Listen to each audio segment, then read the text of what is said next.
Hi children, welcome back to English class. In our previous class, we discussed Unit 8 Reading A, some textbook exercises. Now, today we are going to start Unit 8 Reading B, a new lesson, and this is the last lesson, last reading of your academic year and of your textbook course. Okay, and maybe this is the last but not the least. This is a very interesting story, and the story name is the Sheik's White Donkey. Okay, let's enjoy the story now. It's just a reading part, and you need to enjoy the story by reading. Okay, now if you were in the classroom, I would have asked you to read, and you need to comprehend actually that what you understood by the story. Now let's learn this story while late. The Sheik's White Donkey. Okay, I was traveling across the desert with Sheikh Muhammad ibn Musa, okay, and his caravan of 90 camels and 19 men. Okay, that speaker was actually I here, let us take it as a speaker. Okay, I was traveling across the desert with Sheikh Muhammad ibn Musa. Okay, he was traveling with Sheikh Muhammad ibn Musa and his caravan. Let us know what is this caravan word. You know very well that caravan means persons who travel place to place along with the animals, vehicles, and with the men, with his own group or men. And wherever he travels, that he maintains a tent. Like you know that, like mobile vehicle, we say that now, right? Okay, caravan means a group of people, animals, or vehicles who travel together. Okay, a group of people, a group of people, comma, animals or vehicles, animals or vehicles, okay, who travel together, okay. And I hope that you don't come across any difficult words or vocabulary in this short story. It's a very simple language, and I hope you are going to enjoy this story. Just now we have started. Let's go with this. Okay, I was traveling across the desert with Sheikh Muhammad ibn Musa and his caravan of 90 camels and 19 men. Now, what's the strength of his caravan? 19 camels and 19 men. Okay, fine. The sheikh was a dignified old man with fierce dark eyes and a white beard. You know, beard means what? What is this fierce? Fierce means like very wild and dangerous, very scary. Scary or very dangerous, dark eyes and a white beard. Okay, now let's go with this next word, that is fierce. Even you say ferocious. Okay, that you could say the synonym of fierce is ferocious. Now, if you go with the simple word, then you could say like very wild or very dangerous, or you could say even scary, very scary. Okay, fearful. The best, the very simple is fearful. Okay, and then the sheikh treated him as a friend and an equal. Okay, dark eyes and a white beard. He rode a large white donkey, and his donkey was dignified too. Okay, it's a sheikh only. It's not sheikh who is very dignified, but also his donkey who is very dignified too. Okay, and let's see the next. The sheikh treated him as a friend and an equal. Fine then. He treated that white donkey as his friend and equal to him. Like very rare persons treat the animals equal to them. In the nowadays, in this current world, the people are like ill treating, abusing the animals by hitting the stones. And I hope you children should know that manners, how to behave with the animals even. So be kind, children, be kind to the animals. That is the first manners you have to learn. Okay, now let's go with the next one. They were almost always together all the day. That the white donkey and the Sheikh Muhammad ibn Musa were always together all the day. They slept in the same tent every night. Okay, they slept in the same tent. This is Pat, donkey, and he. Together slept in the same tent. I was carrying with me about 80 pieces of gold in a leather bag. Okay, fine. Now, people know in olden days they used to take their gold or money with them so that if they travel for a long time, if they need anything, then they could spend that one. Okay, I was carrying with me about 80 pieces of gold in a leather bag. Okay, I kept the bag in my tent at night, and every morning I checked to see that pieces of gold were safe. On the ninth morning, the bag was not there. Okay, it's really, really interesting that the speaker has lost his bag now. Okay, the ninth morning, the bag was not there. Okay, then I went at once to the sheikh and complained to him about the loss of my bag. He did it because he was traveling with sheikh, right? He has to complain. Okay, then he sat in silence for a few minutes, stroking his beard. At last, he said, "The caravan will not leave this camp today. Before evening comes, you will have your gold. Don't worry, my dear friend. The caravan, we are not, a single person is not going to leave today before you get your gold back," he promised the speaker. Okay, now let's see what happened. How is going to recover that gold back is really an question to us. Okay, really a puzzle. Okay, and now let's see now. After lunch, the sheikh went to his tent and closed the flap. Flap means flap. Sorry. Flap means that caravan, tent that we use a cloth to close and open the tent. Okay, so he closed the flap of the tent behind him. After dinner, my host slowly came out of his tent and sent for me. He told me to sit up near him in front of his tent. Okay, then this is what happened on that afternoon after dinner. After that, dinner means night. Okay, night meal is called dinner. My host means that is that person slowly came out of his tent. The Sheikh Muhammad ibn Musa came out of his tent and sent for me. He told me to sit up near him in front of his tent. Okay, then he said, "Bring me the man." Okay, he sit up near him and in front of his tent, and all his men stood in a row in front of him. Okay, he called all of his men. How many men? I said the caravan strength was 19 camels, sorry, 90 camels and 19 men. So all the men stood in a row in front of him. When all the men were there, the sheikh spoke. "Today some trouble has come to my guest, this traveler. Someone has stolen his bag of gold. Stealing is a crime."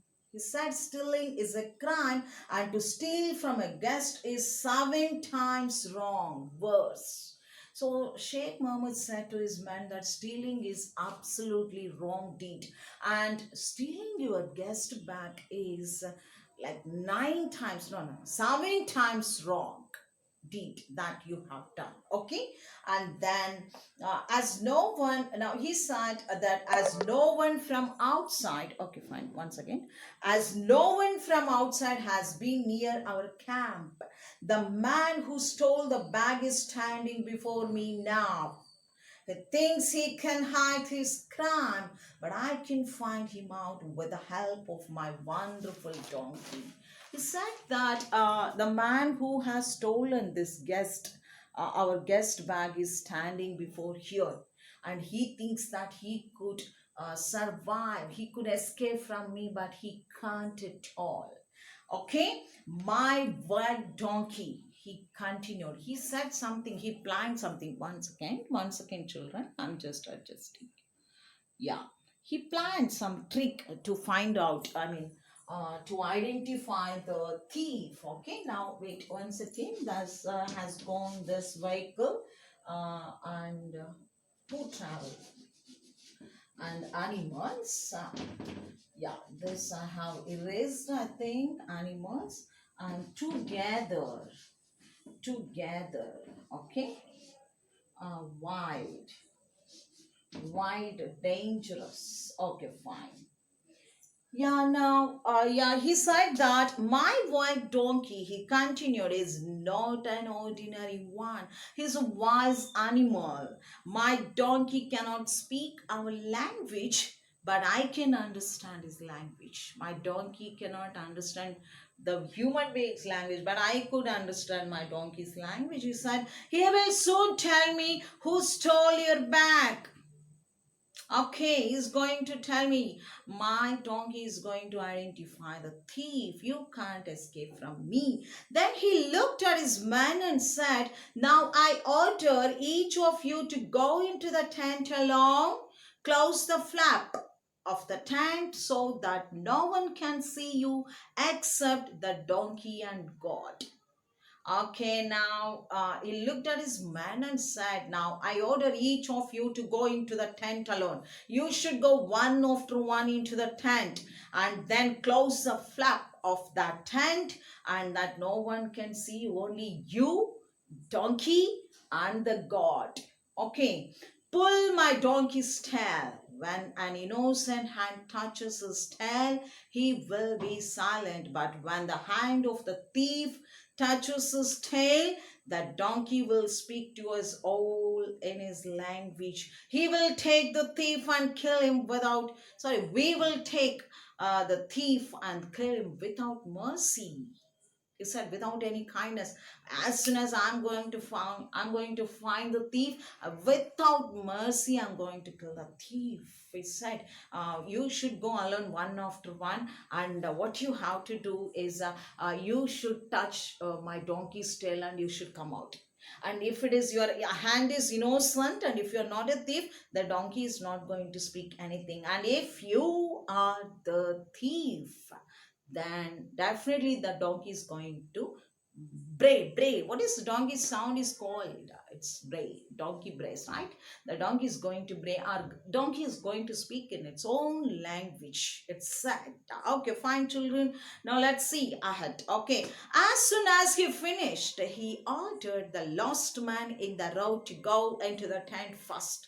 He asked the last man first enter the tent. He went in and came out, and all others went in and came out. Nothing happened.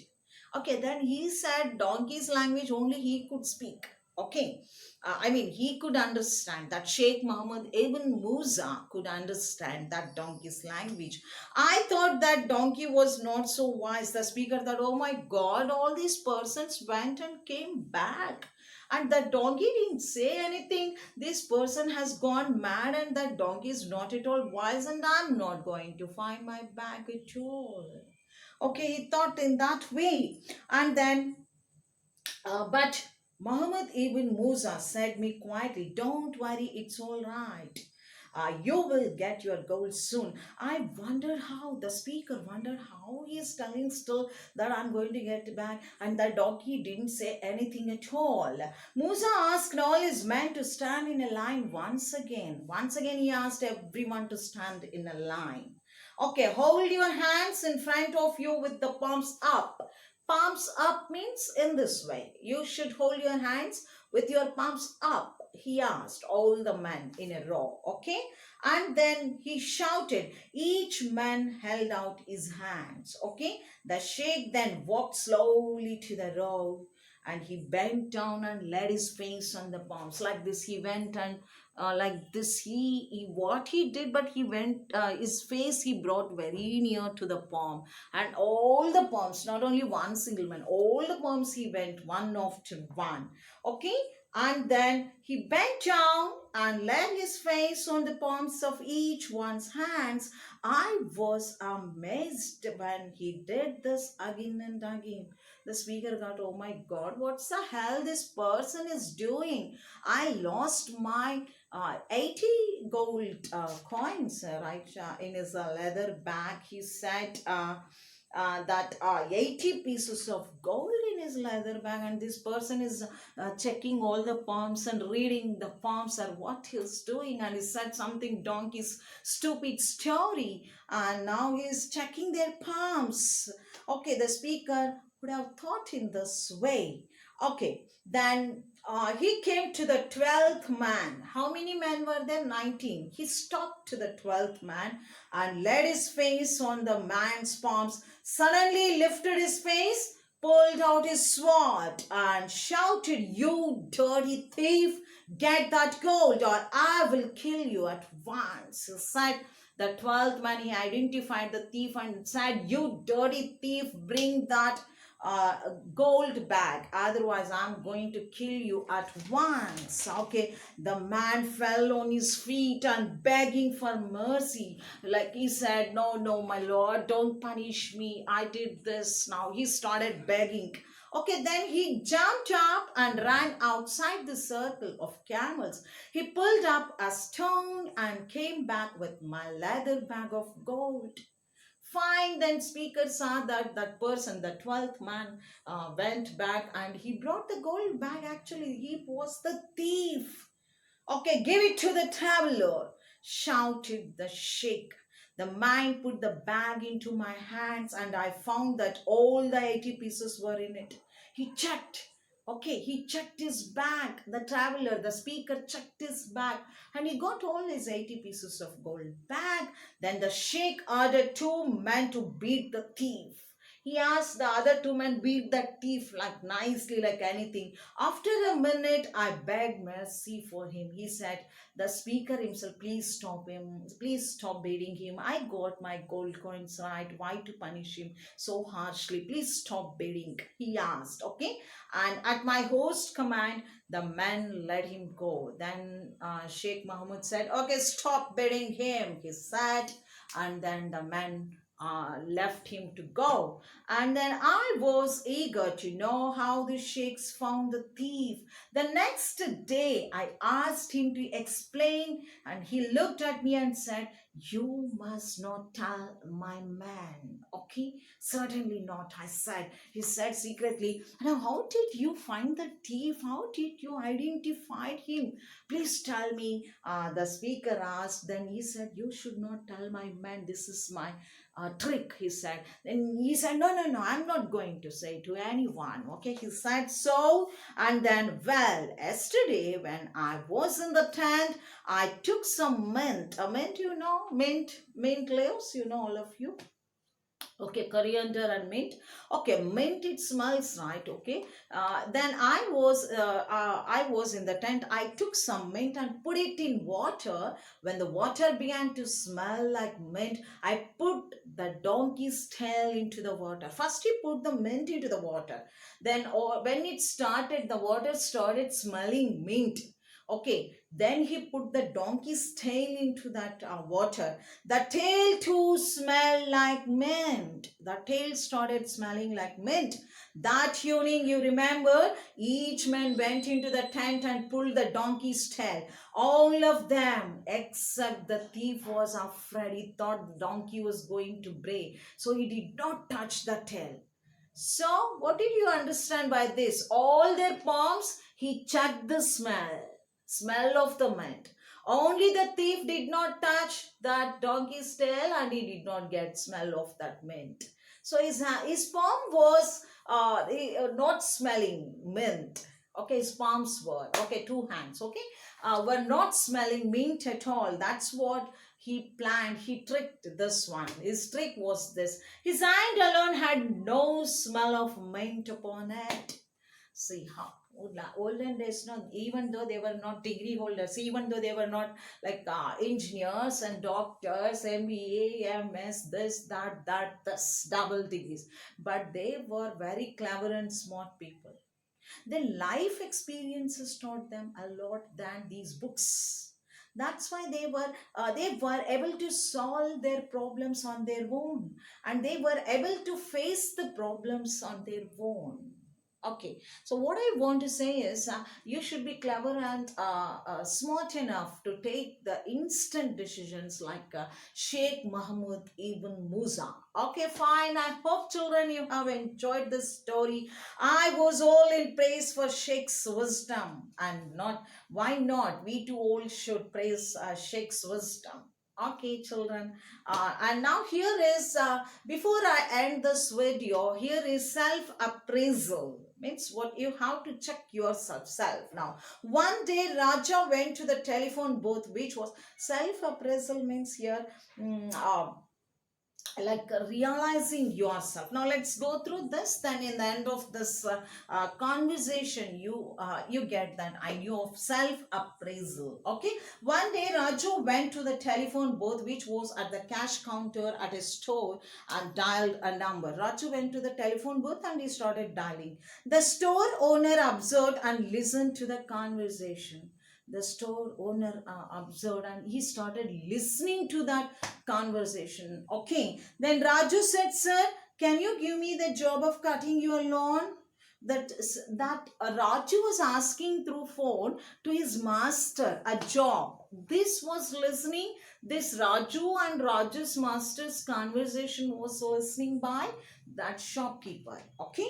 Then the master man said at the other end of the phone line, the man said, "I already have someone to cut my lawn." He asked, "Shall you, sir, will you give me the job to cut your lawn?" Then the other man said, the other side who was talking in the phone, he said, "No, no, I have already someone to cut my lawn." Then Raju said, "Sir, I will cut your lawn for half the price the person who cuts your lawn now charges." "Sir, if you are giving them him off of the price, please give it to me. I'm ready to cut your lawn." He asked, "Okay, suppose if you are giving 2,000 for him, please give me 1,000. Then I'm going to cut your lawn." He asked.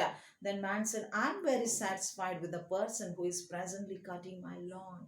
Said, "No, I'm very satisfied. Okay, now I can't give you that job," he said.